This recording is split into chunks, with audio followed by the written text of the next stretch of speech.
Alam mo, tol, may nagtanong dati, merong isang parang, ewan ko, pastor ba yun siya nagsasalita. Tapos may isang listener niya na nagtanong. Sabi, yo, kung God si God, kung talagang malupit si God, ba't ginawa niya sila, gumawa siya ng tao na nagkakamali? Sabi ganun, ba't siya gumawa ng perfect na tao na hindi nagkakaroon ng kasalanan? Diba? Kung God talaga siya, diba? Yung tanong niya ko Hindi ko na pinakinggan yung sagot ng pastor kasi in-skip ko na eh. Okay. Like, nag-next na ako sa video eh. Pero sa... wait. Tol, wait. Okay. Pero nung pagkatapos ko ma-skip yun, tol, nung napunta na ako sa next video, parang isip ko, good question yun ah. May point yung Eh, hindi ko na mahanap yung video na yun ulit. Na-skip ko na eh.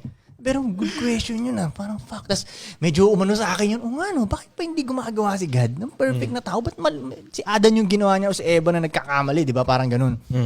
Pero naisip ko na, yun nga yung perfect eh. Yung hindi perfect. Yun ang perfect. Ganun kagaling si God. Isipin mo, gumawa ka ng games. Gumawa ka ng games na yung character hindi na mamatay. 99 lives palagi, hindi na mamatay. Madaling makapunta sa finish line. Perfect ba na game yun? Pangit yun. Hindi perfect na game yun. Ang perfect na game, yung may game is over. Mahihirapan yung bida, pero may chance pa rin niyang matapos yung game.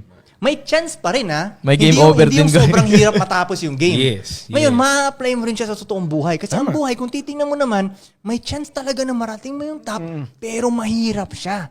Yun ang perfect na life. Yun ang perfect na journey para sa akin. Tama ka dun. So, ang perfect ay hindi perfect. Yun ang galing ng kuya. Galing nun, tama. tingin ko.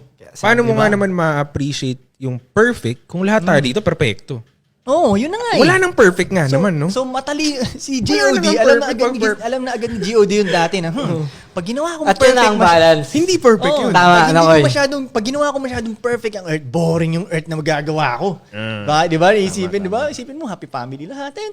Ganun. Wala, hindi yung perfect, di ba? At yun ang balance. So, Oo. tatanggapin mo yun. Oh, so Tatanggapin gets na ni mo na GOD yun na, yung perfect ay hindi perfect.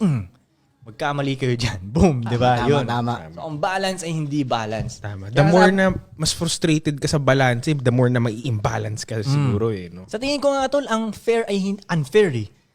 Para sa akin, yun ang Tama yun rin ang yun, fair. no? Pag Tama rin unfair. yun, no? Kasi Tama. kung fair lahat, kunyari let's say fair lahat, pareho tayo ng mga sweldo lahat. Hindi fair yun para sa akin Oo eh. nga. Kasi ako nagpakahirap, pareho tayo ng sweldo. Hindi fair yun.